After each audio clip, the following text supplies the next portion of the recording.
Thân chào cả nhà, không nên xem chùa đâu đó. Nhớ đăng ký, like, comment để ủng hộ team nha. Đêm ông nội được chôn cất. Tôi thấy ông nội nằm bên cạnh tôi với cái miệng há to. Ông nội đột nhiên chết. Đám tang theo phong tục của làng.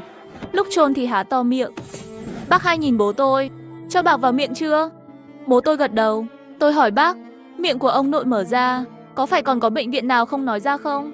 Đại bá nhìn chằm chằm ta một cái, đừng nói lung tung. Khi lấp mộ, gia đình yêu cầu thế hệ thứ 3 của chúng tôi về chúng ta không được ở đó. Nghe nói đây cũng là tục lệ. Đêm đó, tôi ngủ trong căn phòng mà tôi từng ngủ với ông nội. Nghĩ đến ngày xưa khi ngủ hè, ông nội đều cầm quạt quạt cho tôi. Nhưng sau này sẽ không bao giờ có thời gian như vậy nữa. Nước mắt tôi lại không nhịn được, sắp chảy xuống. Nhưng nghĩ về mẹ tôi phải giữ lại. Lỡ ông tôi không muốn đi thì sao?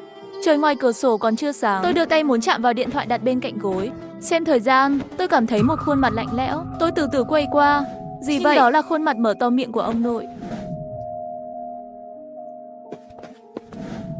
Là cái nào cất não chết, bị hồn ma làm ra chuyện đào nhà não người. Giờ thì sao? Bố tôi cũng không có chủ tâm, còn có thể làm gì nữa? Trước khi trời đến, nhanh chóng chôn vào. Tiểu Dương, bạn đi đầu thôn hô thần nhất tướng, đừng làm phiền người khác. Láo nhị láo ba, chúng ta 3 người đem bố đến mộ đi.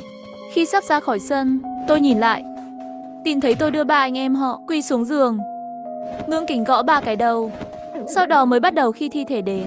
Ông Trần đến rồi. Tôi đơn giản đen chuyện nhỏ giọng nói một lần. Lông mày ông Trần cũng nhăn lại. Về nhà lấy một cái thùng bùn, cùng tôi đến mộ ông nội. Khi chúng ta đến nghĩa địa, mọi người xem đã đến rồi. Tôi đi lên xem một chút căn nhà cũ của ông nội, phát hiện không có dấu vết bị đào lên, chỉ có một cái lỗ trên đỉnh mộ. Đúng lúc người tiếp theo vào, tôi chuẩn bị đến gần hơn một chút để xem rõ ràng, nhưng lại bị 2 con bác của tôi ép về, nói người thân thế hệ sau không được đến hiện trường. Tôi không biết, nhưng vẫn nghe lời trở về.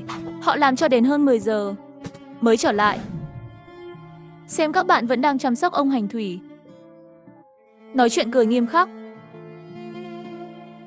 Gì? Ông Trần không mở miệng. Chú tôi đi mở miệng nói. Bố là chính mình. Từ trong mộ bỏ ra, làm cho lưng của mọi người ở đây cảm thấy lạnh.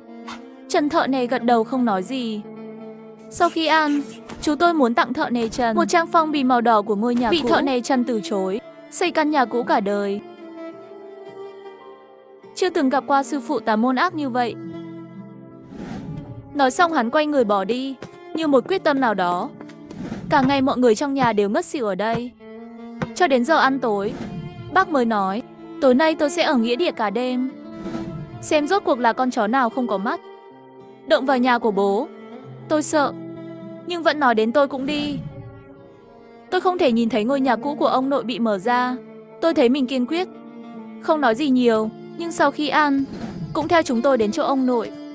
Lúc này trời vừa tối, khí đốt. Tôi thấy mộ ông nội, ngôi mộ lặng lẽ đứng đó, dường như không khác gì một ngôi mộ bình thường. Thời gian cứ thế trôi qua, đột nhiên tôi nghe thấy tiếng bước chân vang lên. Ai đang làm gì? Tôi nghe tiếng người đi bộ. Chú tôi và bố tôi chụp ảnh. Sau đó bố tôi nói tôi đi xem. Các người ở lại đây. Bố tôi lấy một cái từ đống lửa, cây gậy đốt tre làm đuốc lửa, đi về phía sau tôi. Chú tôi và tôi ngồi bên đống lửa chờ nửa tiếng rồi, nhưng bố tôi vẫn chưa về. Tôi bắt đầu hơi vội. Đại bà đứng dậy nói với tôi bác đi tìm bố con. Nếu bác không quay lại trong nửa tiếng nữa, về nhà đi. Cả nghĩa địa chỉ còn lại một mình tôi. Xung quanh tối đen. Tôi sợ, không dám nhìn chỗ khác. Chúng tôi phải tiếp tục thêm cối vào đống lửa, sợ ánh lửa duy nhất này cũng tắt. Tôi đột nhiên nghe thấy tiếng động, và nó đến từ mộ ông tôi. Tôi sợ đến mức nhanh chóng bật đèn flash điện thoại theo hướng mộ ông nội. Tôi không thấy ai cả, nhưng tiếng sột soạt kia vẫn không ngừng vang lên, giống như ai đó dùng móng tay. Âm thanh của cát. Chẳng lẽ là ông nội bắt đầu đào hố trong mộ rồi sao? Hắn lại ra ngoài à? Tôi quỳ xuống đất, bắt đầu dập đầu vào nhà cũ của ông nội, vừa dập đầu vừa khóc. Ông nội, cháu trai đang ở đây. Có chuyện gì vậy? Ông báo mộng cho cháu trai, đừng ra ngoài nữa. Tôi hét lên như vậy. Tiếng sột soạt kia của nhiên biến mất rồi. Tôi đang thở phào nhẹ nhõm, tiếng sột soạt lại vang lên, và âm thanh ngày càng lớn hơn, càng ngày càng nhanh. Cuối cùng âm thanh đó ngừng lại. Tôi nhìn điện thoại. Đã 12 giờ rồi, đại bá cũng đi hơn nửa tiếng đồng hồ. Tôi chuẩn bị về trước như bác nói. Chờ tôi đặt đèn flash khi đèn chiếu vào nhà ông nội, tôi gần như ngừng tim. Nhìn thấy khuôn mặt của ông ấy, Một cái đầu há to miệng chậm rãi hiện ra. Tôi thấy ông mở miệng, bắt đầu từ từ khép lại, và sau đó là một nụ cười khủng khiếp. Khi tôi thức dậy, đã nằm trên giường ở nhà rồi. Tôi gọi mẹ. Mẹ tôi thấy tôi tỉnh dậy, không nói nên lời thì khóc lên: mẹ ơi, bố con đâu? Mẹ tôi còn khóc nhiều hơn. Chú lấy ra một chiếc giày. Tối qua đổi ra ngoài không lâu, đã thấy giày của bố con. Người không tìm thấy, nghe thấy con hét và chạy về. Khi nhìn thấy con đã ngất bên đống lửa. Ông con đang đứng cạnh con. Con phải đi tìm bố tôi, bác ngăn tôi lại. Trụ cột làng đã phát động cả làng tìm đường núi. Đừng đi nữa. Bố con chỉ có một đứa con thôi, nếu con lại xảy ra chuyện gì, bác có lỗi với bố con. Ngay lúc này, một người trung niên xa lạ bước vào sân nhà tôi. Bác tôi nhìn thấy ông ấy thì cười.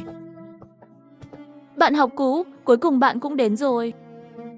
Tôi cũng không muốn đến, chuyện lớn thế này. Không đến nữa. Bạn rút tất cả người về đi. Tôi có người dùng ít hơn, tôi sợ không trấn được.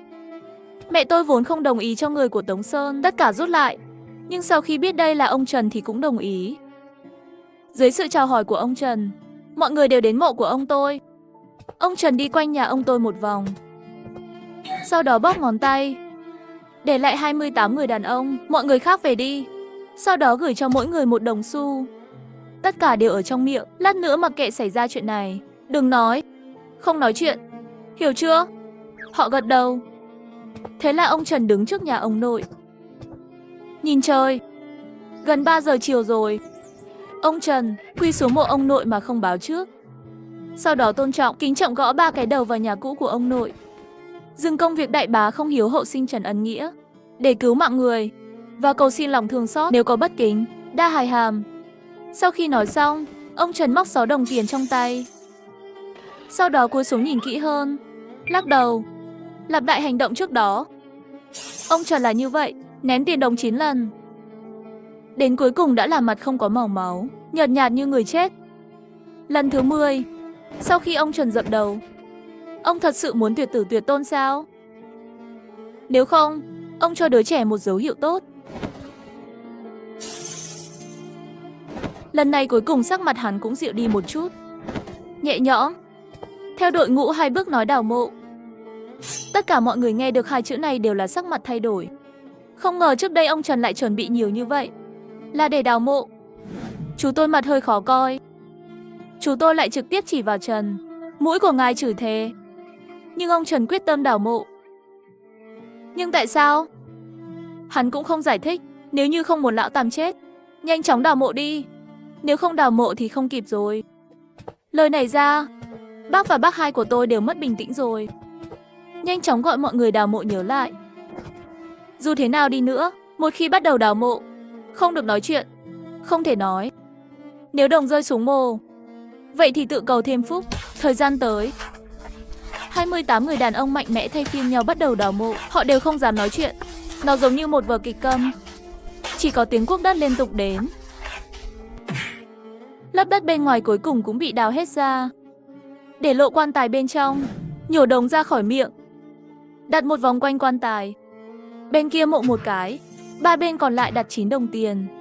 Sau đó trong ánh mắt sợ hãi của mọi người, nằm trên quan tài, đặt mặt lên quan tài, hình như là đang nghe động tĩnh bên trong quan tài. Khoảng 1 phút nữa, ông Trần vội vàng chỉ vào quan tài nóng hổi. Nhanh lên! Tôi đã nghĩ ông Trần sẽ giống như trên tivi, làm một số công việc pháp lý trên quan tài. Nhưng không ngờ, ông Trần, mọi người cùng nhau mở nắp quan tài ra. Mọi người nhìn vào bên trong, không khỏi hít một hơi khí lạnh. Trong quan tài là bố tôi.